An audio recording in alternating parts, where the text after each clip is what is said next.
I am here at the Shedd Aquarium in the dark, which is an amazing experience, and I'm hanging out with Stacy over here. Now, Stacy, who's this little gal you're holding? This is a Chinese crocodile lizard. They're native to Southeast China and into Vietnam. They're found in a really small area of the world. Mm-hmm. Now, this coloring right here, like underneath her little, well, I call it my double chin, but what is that little coloring right there? Well, both males and females do have some coloration. This is a female. The males are actually bright red, and in breeding seasons, they get even brighter. Gotcha. So this is her color. She needs a little more brightness. If it was me, a little lashes. A little more. A little more. Now, what about their diet? What is she eating every day? So she eats mostly semi-aquatic animals, tadpoles, snails, but she will eat crickets and mealworms. Yeah, anything that comes by her mouth, she eats? Pretty much. I like your style. And then endangered species. Now, lizards, they are being affected. How important is it that we pay attention to these lizards? It's really important. This species in particular is a critically endangered species. They're pretty rare, so supporting legislation like the Endangered Species Act is critical for their survival. Yeah, okay. Well, thank you so much, Stacy. We're going to be hanging out with lizards all day long. We're in the Amazon right now, and I'm hanging out with Jim and Gil. Now, Jim, let us know about this little guy. So where did he get his name? Caiman Lizard. Where does that come from? It gets its name from what people think he's reminiscent by the scales on his back of the Caiman alligator that's in South America. Okay, gotcha. And what makes the Caiman lizard, besides his name, so unique to other lizards? I think they're really unique because they're semi-aquatic, meaning they spend a fair amount of time in the water, as up in the trees right outside the water. So because of that, they get their food from the water. Okay, and now you were telling me a little bit off camera, he's unique and his jaw strength is a little different than other lizards. Yeah, so he'll go down to the bottom and forage clams, mussels, snails, bring them to the surface, and use his powerful jaws to basically crush them and then slowly swallow them. Oh man, ooh, fierce, I love it. Now you're also saying in the Amazon often it floods, right? So being this kind of lizard, I'm assuming is beneficial. Yeah, so as it water 6 months out of the year, it rains. The banks of the rivers will overflow and flow into the forest, and it'll create a lot of more ecosystem for those aquatic animals. Yeah. Now I'm going to switch it over, get a little personal. Now, Jim, I heard from a little birdie that you've been on the Shedd for 30 years. Is that true? Yeah. A few weeks ago, I celebrated my 30th anniversary. You look amazing. Did you start here when you were 2, or what's the deal? No, but that's what people say sometimes. No, your secret is hanging out with lizards, I feel like. Yeah, hanging out with animals, and every day I cherish what I do. So. Yeah, excellent. Well, Jim, thank you so much for letting us know about all this lizard and why it's so important that we keep them around. Yeah. I really appreciate it. And now I'm hanging out with Jessica, and we've got one heck of an ambassador in front of us right now. Now, can you say the name of this fella, because I'm going to mess it up? Mr. Bigglesworth? Mr. Bigglesworth. Oh, he's so posh. He's a blue-tongued skink. Okay, gotcha. Skink. That was the word I was afraid of. Yeah.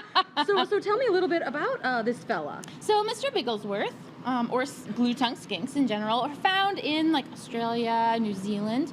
They're very commonly found in people's gardens. So my goodness. They're actually great for gardens because they love to eat slugs and snails, which can be devastating to crops and stuff. Yeah. So that's one of their favorite treats, but they'll also eat other insects, vegetables, fruits, things like that. Gotcha. So they'll really take care of your gardening for you, is what you're saying. Mm-hmm. Yeah. Now the blue tongue. Why the blue tongue? The blue tongue. Well, so that you can see he's got these tiny little legs. He can actually move pretty quick. He burrows down into the ground, but if he gets threatened by something, he'll actually open that mouth up.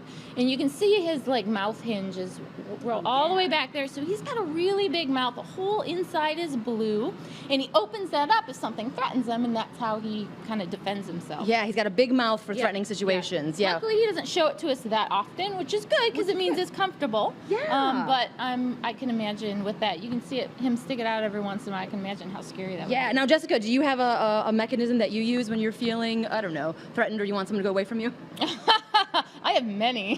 Where should we start? No, a plethora. Now, this is also one of the ambassadors meeting that you can go and you can hang out with him at the Shedd. So Mr. B, you don't see on one of our normal exhibits. He is part of our ambassador program. So he'll come out and meet guests. He'll meet kids. We'll go to classrooms, and we've got our whole department has animals that are to make one-on-one connections with people. Today, World Lizard Day. Yes. We'll probably be bringing out a bunch of lizards, and so people can meet them up close. I love it. Well, thank you Yeah. so much. This has been Thank you. super fun. Right. I am hanging out with John Rex and Lucy. Now, Lucy is a Cuban iguana. Now, John, tell me a little bit about these spikes that Lucy has. Yeah, these spikes are actually for thermal regulation. Okay. So when Lucy gets too warm in his environment, warm blood is going to actually rush up into this area, and then those spikes are going to help to dissipate that heat.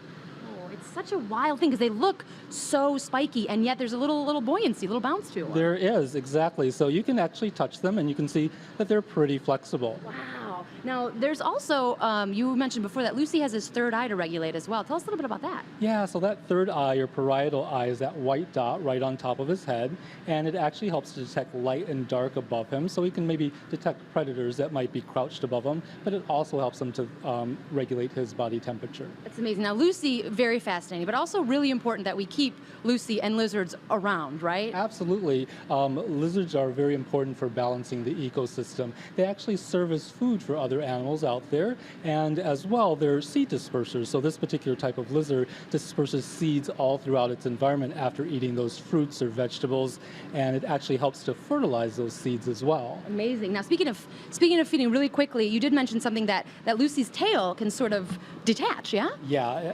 so if there is a potential predator that's after this iguana, the tail has fracture points, they can leave that tail behind and run for cover. I love it. Lucy is so fascinating.